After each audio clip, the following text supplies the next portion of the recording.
Hi everybody, Trillium keeps releasing new beers, so I have the unfortunate task of reviewing them, and the newest one is Nelson Dry Hopped 4 Point. So, I mean, not a brand new beer, just a new hop introduced to their 4 Point Pale Ale series.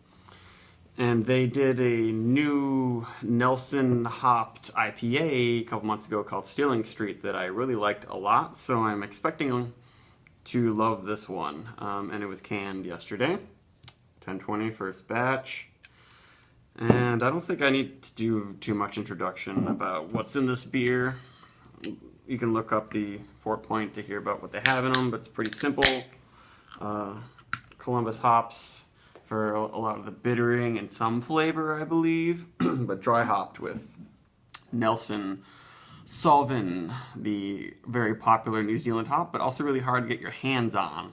So there aren't too many breweries that are able to do like constant Nelson hopped beers, and it's the same way with Trillium. Yeah, pretty hazy. Because sometimes their beers that aren't double dry hopped aren't quite as hazy as usual, but this one is pretty hazy, not quite opaque in the bottom of part of my weird glass there. And nice carbonation. Sometimes this glass can inhibit a nice big head, but it's got a pretty good head there. Oh yeah, I think what's so perfect about these Nelson hopped Trillium beers, including their spraying, which is what they call a Kolsch, is all of the peachy, stone fruity, soft esters coming from their yeast strain fill in a little bit for what I perceive as like an extra green, peppery quality in Nelson. And it helps to bring out some of the more tropical, fruity pineapple qualities that are in Nelson, because sometimes I've had Nelson beers and it just is all like smoky jalapeno, but that aroma's got, yeah, it's got pineapple, peach, and just a tinge of almost like charred jalapeno, but it lacks the funky onion or garlic that I get from a lot of American tropical fruity hops. It's a little bit cleaner and more of a nice fresh cut pepper aroma rather than a weird sort of vegetal dilly or anything like that.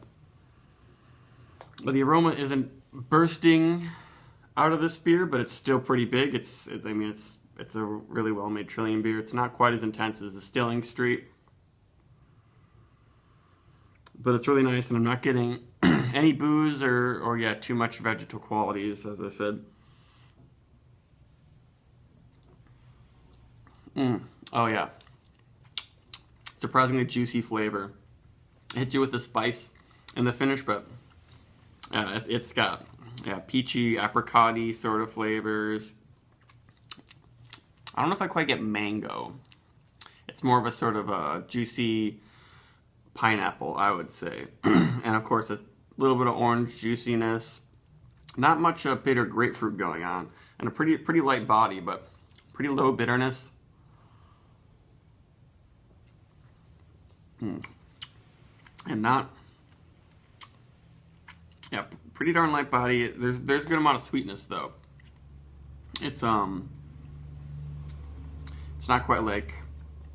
I guess, what are the ones that... Yeah, they're Public House IPA that came out recently. That one is rather bitter and rather malty. This one is low on the bitterness and about medium sweetness or so. But it's really the same as their other 4.1s. And that's really nice, because from the aroma, I was wondering if it was gonna, lack some of the fruitiness and the flavor, but the aroma carries to the flavor pretty clearly. And this, some people might deem this beer crushable. It's easy to take good gulps of this one. It's very nice, and I'm not getting any ethanol-y, boozy, weird heat or medicinal elements to it. The one thing, I would say is that the aroma is, I don't know, it seems like after taking a sip now, the flavor is way stronger than the aroma. Hopefully I'm not just getting sick or something.